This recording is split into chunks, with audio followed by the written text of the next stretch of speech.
আসসালামু আলাইকুম। সম্মানিত দর্শক, আসুন দেখি আমরা কেন জামাতকে মুনাফিক দল বলা হয়।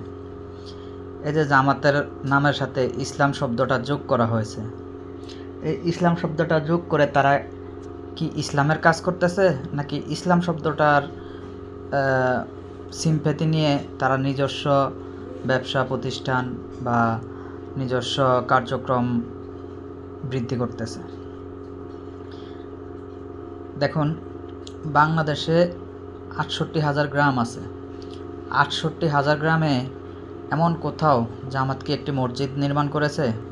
করেনি। কিন্তু তারা নিজেদেরকে ইসলামী দল দাবি করে। অথচ আমার উপজেলায় চাঁদপুর ৫ ফরিদগঞ্জ উপজেলায় বিএনপির একজন ক্যান্ডিডেট ১৬টা ইউনিয়নে ১৬টা মসজিদ নির্মাণ করেছে। আর জামাত ইসলাম ৬৮,০০০ গ্রামের মধ্যে, বাংলাদেশের মধ্যে ৬৮,০০০ গ্রাম আছে, ৬৮,০০০ গ্রামের মধ্যেও একটি মসজিদ নির্মাণ করতে পারেনি। এখন হয়তো আপনারা বলবেন তারা তো এ পর্যন্ত ক্ষমতায় আসেনি। আচ্ছা, ক্ষমতায় না এসে তারা ব্যাংক প্রতিষ্ঠা করলো কীভাবে? ১,০০০ কোটি টাকা ব্যয় করে। তারপরে আপনার হসপিটাল প্রতিষ্ঠা করে কিভাবে, ইন্স্যুরেন্স প্রতিষ্ঠা করে কিভাবে, হাজার হাজার কোটি টাকা খরচ করে।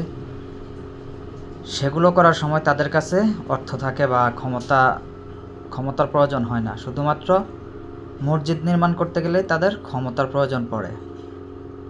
এগুলোই হলো মুনাফিকি। তারা ইসলাম বিক্রি করে খায়। মূলত ইসলামের জন্য তারা আজ পর্যন্ত কিছুই করেনি বা ভবিষ্যতেও করবে না। আপনারা লিখে রাখতে পারেন।